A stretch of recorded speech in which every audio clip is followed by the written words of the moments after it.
Yerlər üçün 2 manatlı giriş, turist üçün 9 manat. İndi Rusu gəlib, Yaponu gəlib, bu yazıqlar girib içərisini telefonla çəkmək istəyir, fotoaparatla. 9 manat ödəyirlər, girirlər, amma çəkməyi vermirlər. Siz niyə zapret qoyursunuz çəkiliş üçün? Bura hərbi hissə deyil, vayni obyekt deyil. Bu yazıqlar bunu çəksinlər, dünya da bizim tariximizi bilsin də. Tanınmış bloger və şoumen Kamran Razmovarın bu narazılığı sosial şəbəkələrdə ciddi müzakirə mövzusuna çevrilib. Onun fikirlərindən şərik çıxanlar çoxdur. İçəri girəndə şəkil çəkməyə icazə vermirlər. Bu da düzgün fikir deyil. O boyda yol gəlmişik ki, biz şəkil çəkdirək, bir paylaşaq ki, biz həqiqətən falan yerdə olmuşuq da. Ödəniş eləyirik, biletlə giririk içəri, çəkilişə, telefonla çəkilişə heç cür icazə vermirlər. Hindistandan gələn var, bura Çindən gələn var, başqa ölkələrdən gələn var. Bunlar gedib evdəkilərinə, qohumlarına, ya qonşusuna nə görsətsin ki, mən Şəkidə Xan Sarayında olmuşam. Bəs görəsən muzey əməkdaşları niyə belə qadağa qoyublar?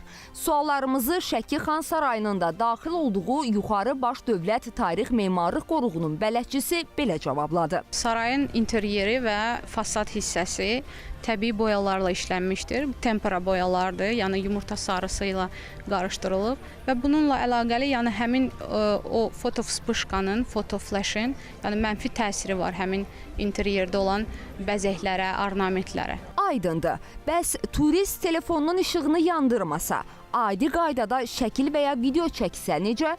Buna da icazə yoxdur. Əraziyə gün ərzində çoxlu sayda turist axını olduğundan girişdə kvota tətbiq edilib ki, ziyarətçilər bir-birinə mane olmadan rahatlıqla Xan Sarayı ilə tanış ola bilsinlər. Gün ərzində mindən çox turist gəldiyini nəzərə alsaq, böyük tıxac, sıxlıq əmələ gəlir.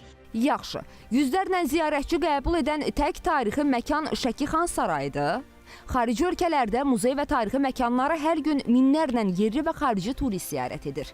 Və həmin məkanların əməkdaşları özləri foto və videoların çəkilməsində maraqlı olur.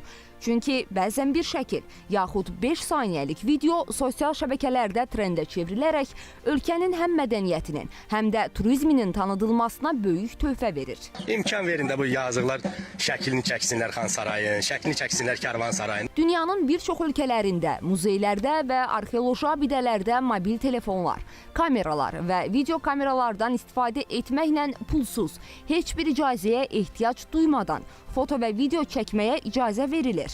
Təkcə bəzi qapalı məkanlarda fləşdən istifadəyə yol verilmir. Bu da aydın məsələdir. Bir çox ölkələrdə şəxsi istifadə üçün mobil telefonla foto çəkiliş icazəlidir.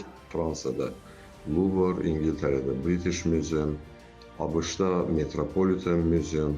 Burada şəxsi istifadə üçün çəkilişə icazə verilir.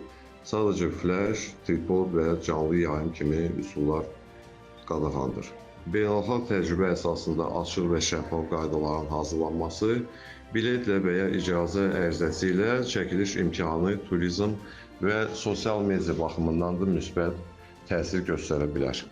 Uzun sözün qısası. Tarixi məkanlarda, muzeylərdə foto və video çəkmək sərbəstliyi yalnız ölkə turizminin təşviqinə deyil, həmçinin tarix və mədəniyyətin tanıdılmasına da töhfə verir.